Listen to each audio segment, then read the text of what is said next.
जब से अनिकेत ने मुझे शादी के लिए प्रपोज़ किया था, मेरा तो कहीं मन ही नहीं लग रहा था। बार-बार बस मन में यही ख़्याल आ रहा था कि मैं अपने मम्मी-पापा से अनिकेत के साथ शादी की बात कैसे कहूँ। मैं बस एक सही मौके की तलाश में थी। तभी मम्मी मेरे रूम में आई। मैंने सोचा अभी मम्मी से अनिकेत के बारे में बात करके उनको शादी के लिए मना लेती हूँ। इससे पहले मैं उनसे कुछ कहती, वो मेरे पास आकर बैठ गईं और कहने लगीं, कोमल उठो, बहुत सारी तैयारियां करनी है। मैंने कहा, कैसी तैयारियां मम्मी? मम्मी ने कहा, तुम्हारे पापा ने तुमको बताया नहीं, अगले हफ्ते तुम्हारी शादी है। मैं चौंक कर बेड से उठकर खड़ी हो गई। मैंने मम्मी से हैरानी से पूछा, मेरी शादी अगले हफ्ते? मगर ये कैसे हो सकता है? आखिर किसके साथ? मुझे तो इस बारे में कुछ पता ही नहीं। ऐसे कैसे मैं ये शादी कर लूँ? मम्मी मुझे प्यार से समझाने की कोशिश करने लगी। उन्होंने मुझसे कहा, देख मैं तुझे सारी बात बताती हूँ। जिस लड़के के साथ तेरी शादी हो रही है, वो तुम्हारे पापा के बहुत ही खास दोस्त का लड़का है, जिसकी अगले हफ्ते शादी होने वाली थी। लेकिन वो लड़की जिसके साथ उसकी शादी होने वाली थी, वो कल ही किसी और लड़के के साथ भाग गई। शादी की पूरी तैयारियां हो चुकी थीं, यहाँ तक कि शादी के कार्ड भी बट चुके थे। लड़के के जो पिता हैं, उन्हें इस बात का बहुत बड़ा झटका लगा।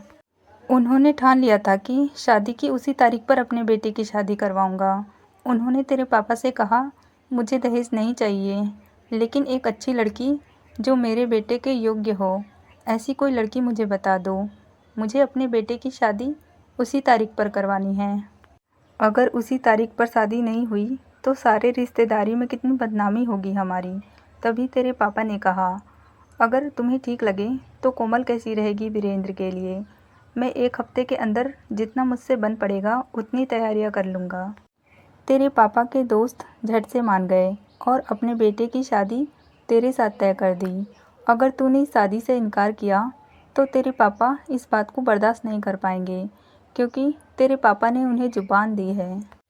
तुझे तो पता है ना, तेरे पापा हार्ट के मरीज हैं, उन्हें कुछ भी हो सकता है। अब फैसला तेरे हाथ में है।